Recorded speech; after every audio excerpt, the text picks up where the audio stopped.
Government ఎలా ఉంది? Government అయితే ఇప్పుడు ప్రెజెంట్గా అంతా బాగుంది. కూటమి ప్రభుత్వం వచ్చిన తర్వాత ఉమ్మడిగా అంతా బాగుంది.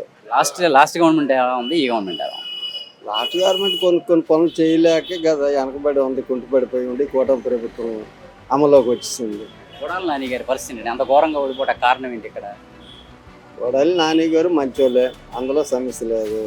కానీ కొన్ని నియోజకవర్గాల్లో కొన్ని పని చేయలేకపోవడం వల్ల ఆయన కొద్దిగా వెనకబడి. దీనివల్ల రాము గారు స్థానిక ఎమ్మెల్యే అందుబాటులో ఉంటారు అందరికి. స్థానిక ఎమ్మెల్యే గారు ప్రెజెంట్ అయితే బాగానే ఉంది, కానీ కొన్ని ఇబ్బందుల వల్ల కొద్దిగా వెనకబడి ఉంది. ప్రభుత్వం అమల్లో ఉంది కాబట్టి పర్వాలేదు. గుడివాడ డెవలప్మెంట్ అది పర్లేదు, బాగానే ఉందా?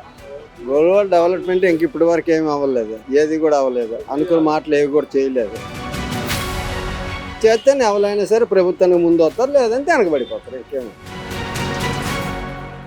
గుడివాడ అంటే కొడాలి నాని అని పేరుంది కదా, ఎందుకని ఎంత ఘోరంగా కొడాలి నాని? అది చెప్పలేని సమస్య, అది వాళ్ళు చేసుకున్న సమస్యలే కానీ ఇంకా మందేం కాదు.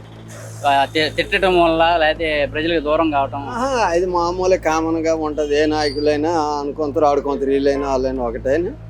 అది సమస్య అది వేరేగా ఉంటుంది, కానీ అది మనం మాట్లాడకూడదు విషయం. పథకాలు మరి సంక్షేమ పథకాలు ఏమి రావట్లేదు అంటున్నారు కదా. ఇప్పటి వరకు అయితే కొన్ని అమలు అవుతాయి, కొన్ని అమలు అవ్వలేదు. ఇంక చేస్తామంత చూడాలి కదా ముందు ఇంకా.